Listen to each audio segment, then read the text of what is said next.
രാവിലെ 6 തുടങ്ങും രാമേട്ടന്റെ ജോലി തിരക്കുകൾ. മരത്തിൽ മുളയേണി ചാരി പടർന്നു പൊങ്ങിയ വള്ളികളിൽ നിന്നും നിഷ്പ്രയാസം കുരുമുളകുകൾ പറിച്ചെടുക്കും.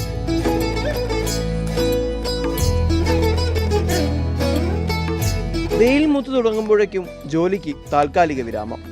ഭക്ഷണം കഴിഞ്ഞ് വിശ്രമിച്ച് വൈകുന്നേരത്തോടെ വീണ്ടും ജോലികളിൽ വ്യാപൃതനാകും. പ്രായം 94 ആയെങ്കിലും വെറുതെ ഇരുന്ന് സമയം കളയാൻ രാമേട്ടനാവില്ല.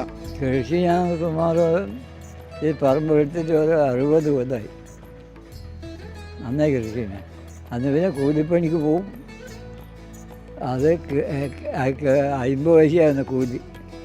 അതിൽ ഇതെല്ലാം കഴിഞ്ഞിട്ട് എന്തെങ്കിലും പൈസ ഉണ്ടെങ്കിൽ എന്തെങ്കിലും മേടിക്കും, തൈ വെക്കും. 60 വയസ്സ് കഴിഞ്ഞാണ് അത്യധ്വാനമുള്ള ജോലികൾ ഒഴിവാക്കി സ്വന്തം കൃഷിയിടത്തിലേക്ക് രാമേട്ടൻ ഒതുങ്ങിയത്. കുരുമുളകാണ് പ്രധാന കൃഷി. ഇടവിളയായി വെറ്റിലയുമുണ്ട്. വലിയ വരുമാനമില്ലെങ്കിലും കുടുംബത്തെ മുന്നോട്ട് കൊണ്ടുപോകാനുള്ള കൃഷി നിലനിർത്തേണ്ടത് അത്യാവശ്യമാണ്.